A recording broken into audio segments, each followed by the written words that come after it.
Right. Well, currently I sit as a member of the Loveland City Council. I was elected in November of 2013. Of course, prior to that, well, I'm an attorney by education and by practice. Going back many years, I spent nearly 20 years as a police officer, time in Fort Collins, and came to know many of the people interested in this particular case through my involvement with the Tim Masters saga. I was one of the detectives that screamed out from the onset of the death of Peggy Hetrick that Tim Masters was not responsible for the murder of her, and lo and behold, 10 years of wrongful incarceration and $10 million later, my thoughts turned out to be accurate. I'm a practicing attorney in Loveland. I'm a criminal defense attorney. I'm also interested in civil rights litigation, and maintain an active practice currently in Loveland. I have a question going back to the Tim Masters situation. At the time you were a Fort Collins police detective. Right. You were asked to, what was your role in Mr. Masters' case? Well, at the time Peggy Hetrick was killed, I was actually assigned to the patrol division and was a street officer at the time. I became a detective in the 90s, and then I left the police department, Fort Collins PD, in 1995 and became a police chief out in Kansas. And then from there I went to Washington, D.C. I was with the Department of Justice, and was actually with the Department of Justice when I got word that Tim Masters had finally been arrested for the murder of Peggy Hetrick.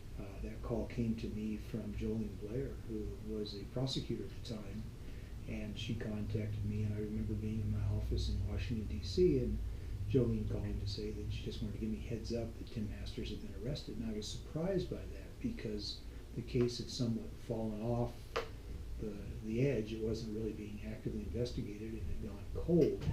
And so when I heard that they had arrested Masters, first I was shocked because I had never believed that he had been responsible for that. But then I thought, well, I had been disconnected from the police department for some time. Maybe they discovered some evidence. Maybe he had made a confession to somebody. Maybe they had developed something that brought the arrest to fruition.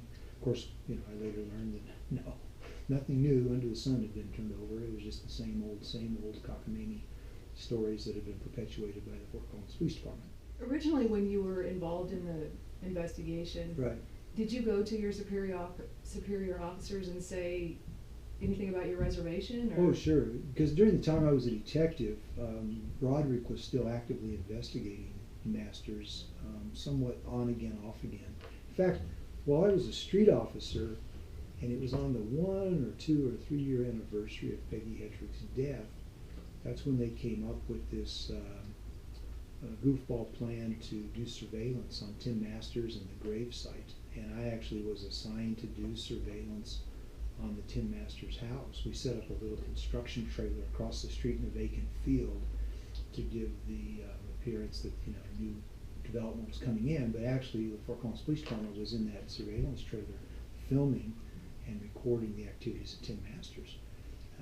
And I remember at that time expressing my views that this is about the most, it's good overtime, I guess, time and a half to sit in this trailer and do nothing, but this is the most absurd investigation I think we've ever participated in, certainly that I have. In addition to me and others watching Tim Masters' home, which at that time was a mobile home up on top of a hill, we had detectives trailing him to and from his school, which really was all he did. Got up, went to school, left school, came home. And we also had officers staking out the grave of Tim Masters' mother and Peggy Hetrick, because there was this dumbbell theory that, well, the killer will either, he'll act out, he'll either go to his mother's grave, because that was one of the theories, that his mother had died unannounced and unexpectedly, and Tim Masters, because he was never able to say goodbye to his mother, that's why he lashed out at Peggy Hetrick. So they thought, well, the killer surely, if it's Tim Masters, he's going to go to his mother's grave and, I don't know, perform some kind of satanic ceremony or something, or he'll go to Peggy Hetrick's grave. And these were all staked out. Monumental waste of time. When you look back now, you can't help but laugh. If it wasn't for the seriousness and the graveness of the offense and what ultimately happened, that being an innocent man that sat in prison for nearly a decade for something that he didn't do, it would be laughable, but it's embarrassing even as you look back retrospectively. Do you know who concocted that theory? It was supposedly it was the FBI FBI Behavioral Sciences Unit had been in touch with Jim Broderick. Of course, now we know that the FBI denies any involvement whatsoever in it and said that they didn't, it wasn't their idea to do all this nonsense. So, as I sit here today, I have no idea who actually concocted it, although Jim Broderick would probably be the one that dreamed it up. Are you also affiliated with the Committee for Judicial Justice? I've worked with Judicial Justice. In fact, that committee came together generally to help get rid of Judges Terry Gilmore and Jolene Blair, and I was very active with the group at that time. And what was their association with Mr. Masters? For people who are aware of the Judicial Justice, just a group of concerned citizens. That as far as Blair and Gilmore. Oh, they were pretty much the boots on the ground during that campaign, going door to door, putting up signs, walking, handing out pamphlets, being vocal, demonstrating at the courthouse, etc. I think Judicial Justice gets all of the credit for and that was a historic election, by the way. 2 district court judges knocked out of office on the same election, for the same event. It's historic when you look at how few judges actually are voted out of office or not given a retention vote by the people.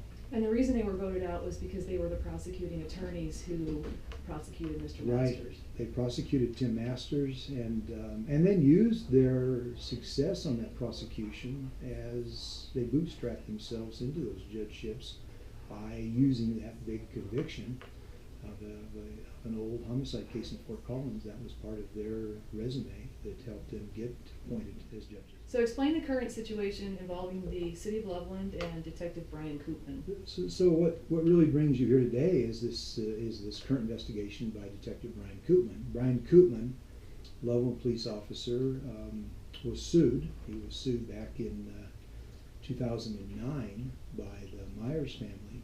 Myers, of course, their claim is that they were living the good life and operating out of the old Great Western Sugar Factory, and that they were raided by the Loveland Police Department, Detective Koopman being the investigating officer, and under claims that there was a major methamphetamine production house going on over there. Later turned out there was no methamphetamine, there was no production, and Myers wrongfully sat in jail probably for a couple of days, and then was under the cloud of suspicion for months while the laboratory confirmed his version of accounts, which was there is no methamphetamine, there's some old sugar from the sugar factory. And then later all charges against him, of course, were dropped. Myers filed a federal lawsuit in 2009, which is still ongoing today, some 6 years later. To date, the City of Loveland spent about well over $250,000, $248,000, in defending the lawsuit. The lawsuit was summarily dismissed by the U.S. District Court on summary judgment grounds. That was appealed, and the 10th Circuit Court of Appeals reinstated only the claims against Koopman for malicious prosecution. There was an effort to take that up to the United States Supreme Court by our city attorney, and that was turned away by the U.S. Supreme Court. They didn't grant the petition for certiorari, and so as we are today, it's lingering in the U.S. District Court on remand from the 10th Circuit. So that's been going on. I expressed some concerns after getting elected that, how much have we spent, and have we maybe talked about settling the case? Oftentimes, right, wrong, or indifferent, it makes economic sense to settle cases, not just litigate. But true to form, government, because they're never wrong, of course, and because they have an endless amount of money, that being taxpayer money, to fight, keeps charging the hill and no end in sight. So I expressed some concerns about that, well over a year ago. Recently now, it's come to the attention that the same officer is under attack, under investigation for allegedly committing perjury during a homicide case. Of course, as a city councilman, I would have expected to have heard that from city administration, that one of our officers, one of our employees, was under investigation for perjury. That's in the criminal, in the legal world, perjury is kind of the biggest sin of all sins, if you will, because if we can't rely on truthfulness, from witnesses under oath, then our system really is nothing more than random guesswork. And so when this allegation surfaced, and I was notified of it by a colleague attorney, I reached out and asked, well, when do you suppose the city council might be made aware of this? And I was surprised to find out that there were some in the city administration that hadn't even heard about it yet. So that's being investigated by the Weld County District Attorney's Office right now. The results are to be determined, I suppose. So the Loveland City Attorney, is that John Duvall? John Duvall was the city attorney. Currently our city attorney is Tammy Yellico. Did Mr. Duvall retire? Mr. Duvall resigned and then went back to the city of Fort Collins, where he's with the city attorney's office. That's where he had come from. I was trying to work out that because I knew he was actually the city attorney during the Masters case. He was an assistant yes. City attorney, came to Loveland, and now he's back in Fort Collins. That Detective Koopman is still on the job, still in his capacity of writing warrants and drafting warrants and arresting people and questioning suspects. Now, certainly as a criminal defense attorney, I believe strongly in the presumption of innocence. I strongly believe that you are innocent until proven guilty. I believe everyone has due process. I don't want to necessarily rush to judgment. However, these are two similar allegations, one that occurred back in 2009, and now here we are in 2015, about truthfulness and veracity. And it seems to me that somewhere along the lines our police department should be conducting an internal affairs investigation, if for no other reason than to reassure the community and the council that there's nothing there. Just sitting back, you know, the tagline, well, let's wait and see how this thing plays out. That's a great tagline, but it would be better if it was uniform. I have clients that come in routinely who have been arrested, who have never even been talked to by law enforcement, who wish that they had been allowed an opportunity to tell their story, and who wish that law enforcement would have taken its time and not, in their opinion, rushed to judgment before they went out and arrested them and locked them up for crimes that later turn out not to be so. So while I think it's a grand idea and a grand ideal to sit back and let the facts play themselves out, I am disturbed by what appears to be the double standard.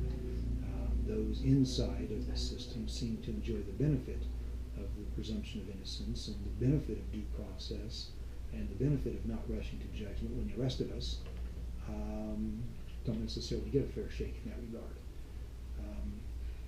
So I've asked our city attorney and our city manager, I've asked them a lot of questions. I'm waiting for answers on many of them.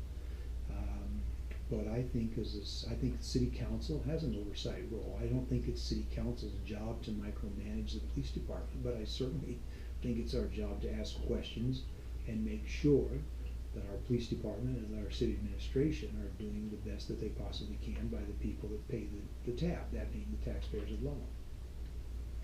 What are you planning for the June 2nd council meeting? Well, at this point, I know there's a rally being planned. I'll be there. I'm waiting for answers to some of my questions. If I don't get the answers that I think, I very well plan on asking that the police department conduct an internal investigation, start that right now. I believe that the detective ought to be taken out of arrest and capacity and not be out there at the moment questioning until this is resolved. And if I find out that our police chief and or our city manager have been less than truthful in this entire saga, I'm going to ask that the both of them resign. I just don't think there's any room for error when it comes to people in those kinds of positions hedging on the truth and or hedging on full disclosure. So not knowing how some of the questions I've asked are going to be answered, it's difficult to suggest what I might or may not do, but I do anticipate that I'm going to be asking the police chief and our city manager to be held accountable for what's going on. Is there anything else you'd like to add? I don't think so. We'll see how it shakes out, but I do have some serious concerns about not getting information timely and not getting information as a councilman until I ask questions. I do have some serious concerns about not getting information timely and not getting information as a councilman until I ask questions. These are the types of things I would expect to have revealed to us and not have to learn it from the news. I'm constantly disturbed when I learn of current issues ongoing with the city of Loveland through newspaper reports or news media accounts. Last week I was contacted by a Denver television news reporter asking if I had any comment on the current investigation, and of course I passed because I didn't feel as though I was fully informed at the time. But I was surprised to learn that there was this investigation and that there was a 9 News story that was going to break that night at the 5 o'clock news, and we as City Council hadn't even been advised of it. I find that to be disturbing.